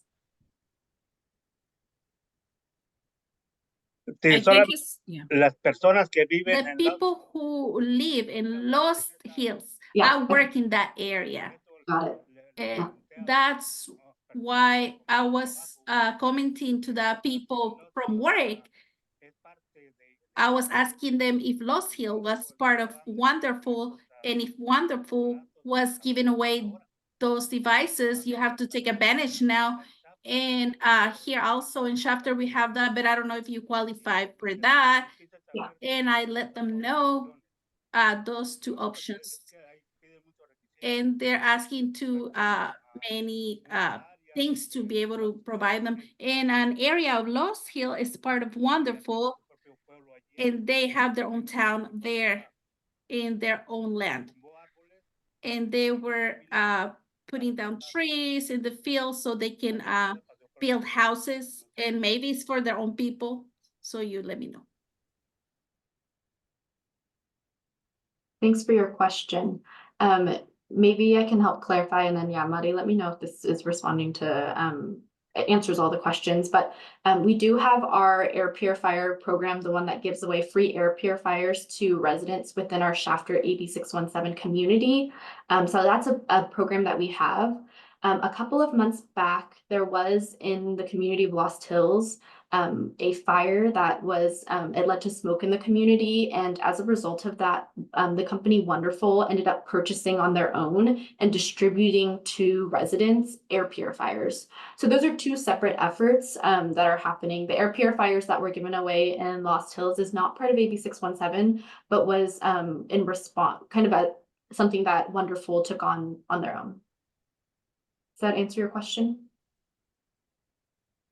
And there's a question in the chat about. Sí, porque yo trabajé. Yes, because I worked during those days there when the fire, because it was close to the hill, and it went to 33 in the middle of the 46 and another street that's called Brown Mateo. And that's where the fire was for a long time, maybe 2 weeks. And the grass was low, and I thought that maybe it couldn't be burned, but that's what I was thinking, because I was working during the night and I was just seeing that it helped me because I had light when I was passing by, so I was able to make sure of that. But I just wanted to know if they had something to do with that, the Wonderful company, because that's when they were giving them away, those devices. And I think there's a question in the chat from Angie about, do we know how many have been handed out? And I think that's related to the air purifiers. Yes. Angie, is your question how many have given, so maybe just two separate ones, two separate responses. 50 were given away at that one event, but I think you might be asking generally about the program overall. I have kind of our latest numbers from the beginning of the year. That might be, I'm hoping higher even now, but I'll share what I had from the very beginning of the year, which was that there were just under 800, so 769 air purifiers out in the community as of, as of towards kind of the end of last year. I'm not sure if anyone on our outreach team has anything more up to date than that, but as of kind of mid-December, actually, it was 769 devices, but I imagine probably a little bit higher than now after these couple of weeks. And we can plan to share in our standing updates email our very latest numbers from this month too. Great. Thank you. And that's actually like a perfect transition to the standing updates. I'm looking at CARB. Oh, so Michelle from CARB put some updates in the chat for you that, and also some PDFs for you all to look at and access for more information if you'd like it there. Yeah, and I can send that to the district too, so they can include it in their standing update Great. email, but just wanted to go ahead and share that with you. Great, So the thank first you. thing here is the dialogue sessions, and then I'm also going to paste some information about the community air grants and people that were awarded grants that are working in the San Joaquin Valley. So thought I'd let y'all know. Thank you. So transitioning to standing updates, I believe we have a few standing updates from CARB and the Air District, and then we can open it up to other agencies. So first we could start off if there's anybody from the California Air Resource Board here that has a standing update to provide. Sorry, there are two Michelles. I think I may have overlapped. That was me from CARB. Oh no, that's great. You're like proactive. I love it.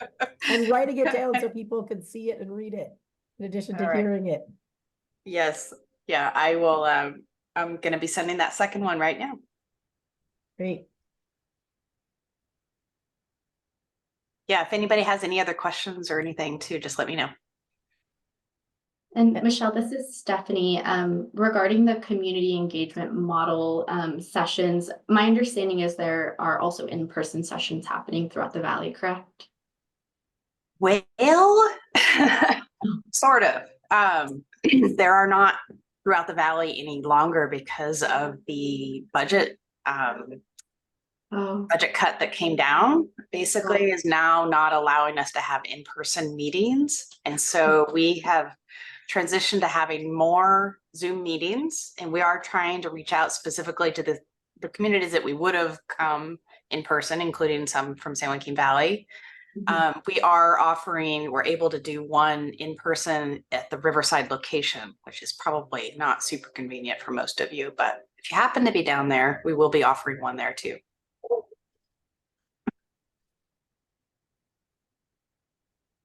Thanks, Michelle, for that update. Great. Thank you. And I think, Stephanie, you had a Air District update, and I just see that there's a bunch of information that all the various Michelles have been putting into the chat that that the Air District could include in their post-meeting updates too as well. Yeah, thanks, Diana. We'll plan to share this out, but maybe, and just to add to Michelle's second point, these community air grants are grants that CARB awards. And as you might see here, there's a whole handful of organizations, some of which that participate on our AB 617 steering committees that were awarded these CAG or Community Air Grant Awards. So congratulations to all the folks that were awarded. I'll just share a quick update at the district. We're really excited to share that we are actually planning for our March CSC meeting to be an in-person meeting. It's been a minute since we've had one. Our last in-person meeting was last May, and it felt like it passed so quickly, but again, it's been several months now, so we just want to, almost a year actually, and so we want to continue to meet with you all in person. We love the opportunity to get to chat with you face-to-face, have dinner with you, and just connect more in person. And so we are planning on having, again, that in-person meeting in March. Our team is starting to plan all of the logistics. Maybe a quick ask from you all is if anyone has any recommendations of what they want to eat at dinner, a local restaurant that we can support, please feel free to email or call Rocio.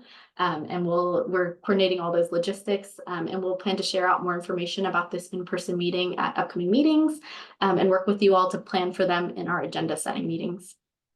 Very important action item about food that we would like for the March in-person meeting. So I encourage you all to get back to Rocio with your suggestions for local restaurants that we could support for that. Are there any other agencies with us today that would like to share an update?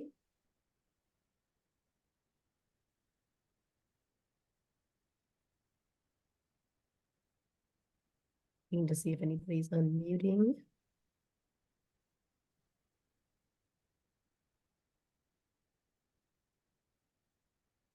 There's been a lot, so I think we've gotten a lot of updates. So I think everybody has has given their updates.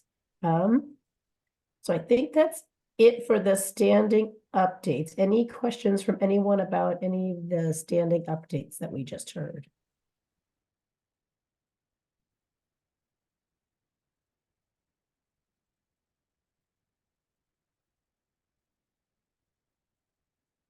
Great, then I'm going to transition us to the wrap-up part of the again, when Rocio just shared her email in the chat, if anybody wants has suggestions for the important action item of restaurants to help with the March in-person meeting.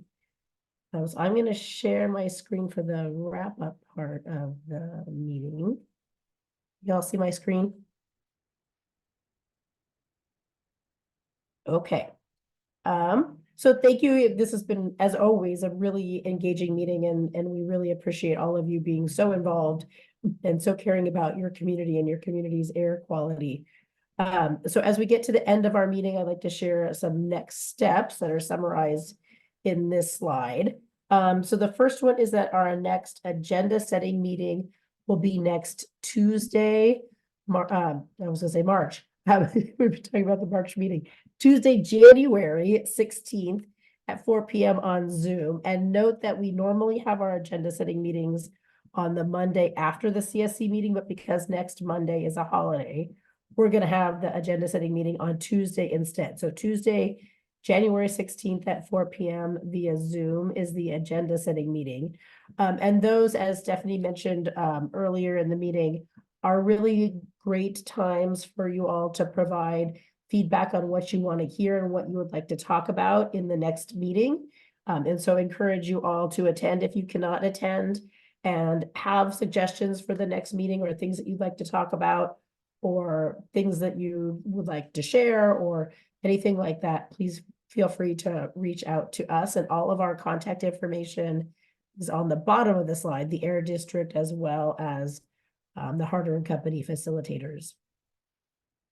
The other important date for you all to note is our next CSC meeting will be on a month from now on Monday, February 12th at our usual 5 p.m. time. And so that's, in a month from now, we'll see you on Zoom, and then the March one will be in person.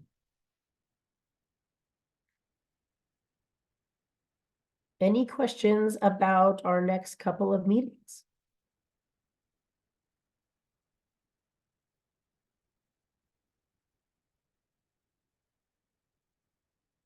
I'm going to stop sharing, and Vanessa is going to share the action item. So as you know, as we're going through the meeting, a lot of times somebody says, oh yeah, I'll follow up on that, or oh yeah, we'll get back to you on that, or we'll get more information about that.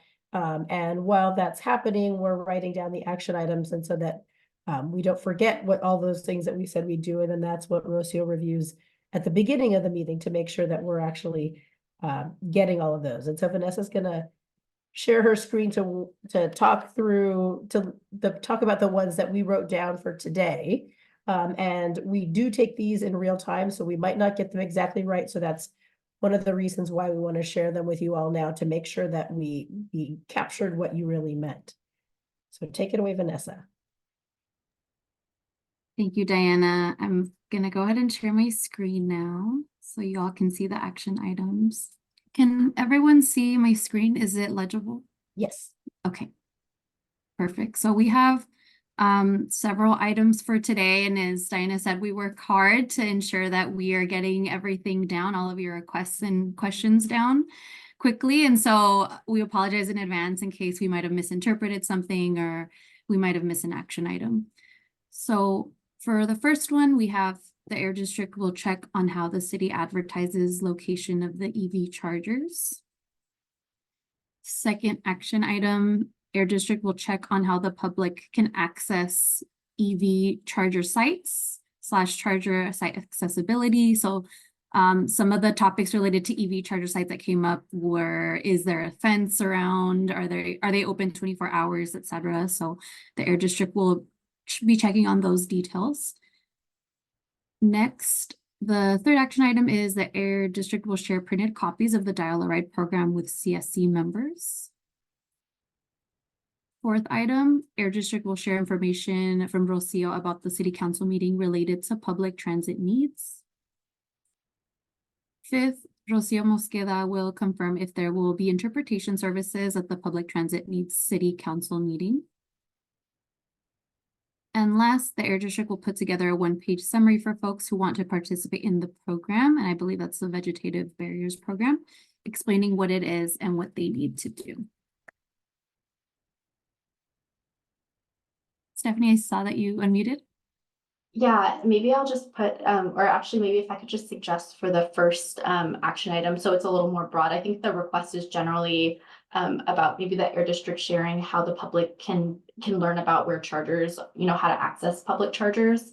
That way we can kind of just share more generally. I know Jamie shared a really great update about just generally how folks might find chargers in the area. So I think that maybe is a little more accurate, just about how Air District will share information For the first one, right? Yes, exactly. Share information on how to access EV chargers. Yeah, EV chargers, that's great.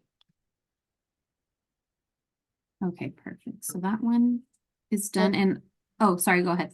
Were you going to talk about the one in the chat, Vanessa? Did I cut you Yeah. off? Okay, go for it.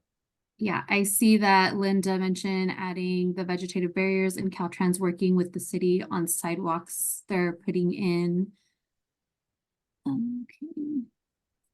Would you mind sharing a little bit more about that, Linda, so I make sure that I capture what you're trying to say?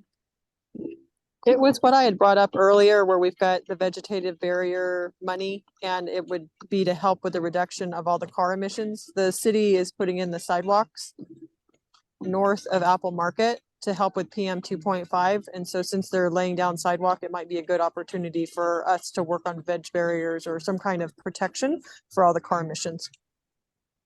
I'm gonna see if I can repeat that as an action item, and Linda, tell me if I'm getting it right.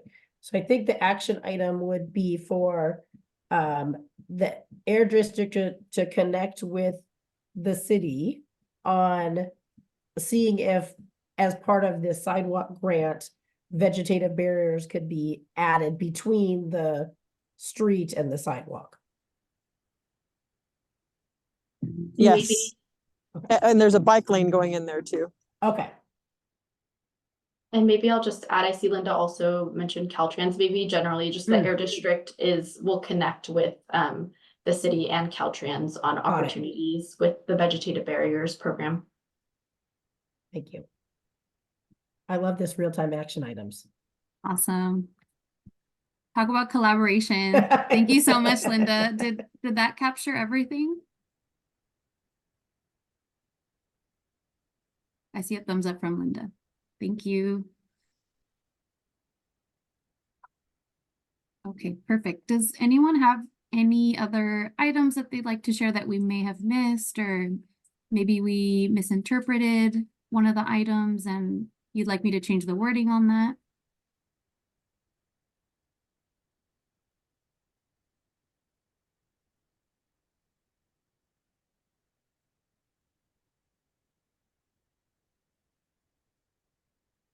Great.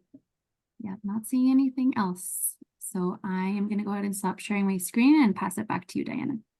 Great, thank you. And I'm going to, this is like screen sharing tag here. I'm going to share my screen for the final item, which is public comment. And so again, thank you so much for all of your engagement. This was, I think, one of the meetings I've been involved with the most discussion. So really appreciate you all having the energy at the end of the evening to talk about all of these important issues and share your questions. At this time, we'd like to open up the floor to anyone who'd like to make any final comments. And so if you'd like to make a final comment, you could raise your hand, you could unmute, you could put it in the chat. And I'd love to hear from anyone who has any comments. Go for it. Bianca, I see you have your hand raised. I saw that in Arvin and Lamont, they are gonna have the pesticide subcommittee. We haven't had one in Shafter in a while, and I think it would be nice to get updates from the pesticide here in Shafter. I know, I'm not sure if DPR is in yes, I do see DPR, but I think if we have updates from DPR with the monitoring, especially for like the T-loan reduction and all the pesticides, just get a brief update would be nice. Or to have a subcommittee meeting, because I know a notification is one of the parts of the pieces that we've been working on for Shafter. So I think it would be crucial to at least incorporate residents from here in that conversation. And I see somebody from DPR has their hand raised. I imagine that it's in response to this, so go for it. Yeah, so regarding the subcommittee, we are working on that. However, to update the community, as of January 1st, 2024, the 1,3-D, so 1D dichloropropane, or 1,3-D, a non-occupational bystander regulation is now in effect. These regulations are meant to migrate both acute and cancer risk. Basically, I'm going to drop in the chat a link, and you can learn more information about that. Thank you. And I see, Lily, you also have your hand raised. Is it? Yeah, go for it. Yes, this is related to the pesticide subcommittee question that Bianca, you just asked. I am part of the work group that is the pesticide subcommittee for Arvin Lamont. And so just to share some of the bigger picture information that I understand. So Arvin Lamont, the San Joaquin Air District, got the CERT measure to address pesticides, I believe, from the South Coast Air District and community of Eastern Coachella. So this is kind of happening in a sequence order. And so to the extent that the Eastern Coachella Valley CERP measure to address pesticides kind of roots back to around 2021, we are working kind of like in a queue to get different things addressed. And so to Jimmy's point about 1,3-D, the other community had fumigant monitoring for 1,3-D chloropicrin and metam sodium, which is actually measured as MITC. And so I believe what little I understand of Arvin Lamont's pesticide measure that's being developed, it is likely to do the same fumigants. And I just wanted to share that that's the context that I could add that I understand. And Stephanie, you raised your hand. I believe you probably also have some more context to help with this. Yeah, thanks, Diana, and thanks, Jimmy and Lily, for jumping in there for updates. I do think, Bianca, to your point, I think that's a great idea to have DPR come and give updates at the next meeting, so we can coordinate with DPR to have them added back to our standing updates list. And I know that, like Jimmy mentioned, there's a couple of regulations that are kind of in place or else like on the way to being finalized that we can, I'm sure that DPR can give updates on at the next meeting. Great, thank you. Vanessa, do you see any comments in the YouTube live? I don't see any comments, Diana. Any other comments or questions that anybody has? I know we're at 7.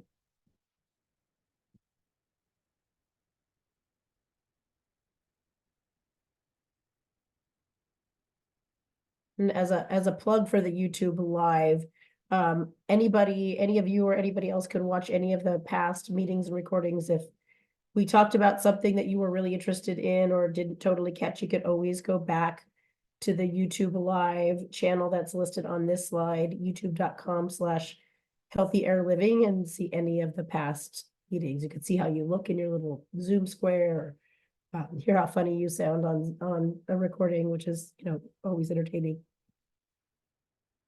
So with that, I think I'm gonna pass it to Stephanie to wrap us up. Thanks so much, Diana. I just wanted to thank you all for joining and for providing your feedback and just your constant passion and just commitment to improving air quality in the Shafter community. I am super excited kind of for our upcoming meetings. During our agenda setting, we'll discuss some topics that the district would like to bring at upcoming meetings, but would definitely love to hear all of y'all's input. Again, the agenda setting is next Tuesday. And then again, we are looking forward to, of course, our March in-person meeting as well, and seeing you all in person, face to face, for a really engaging meeting. So with that, I'll say thank you all and good night. Thank you, everyone. Have a great evening. Thank you. Till next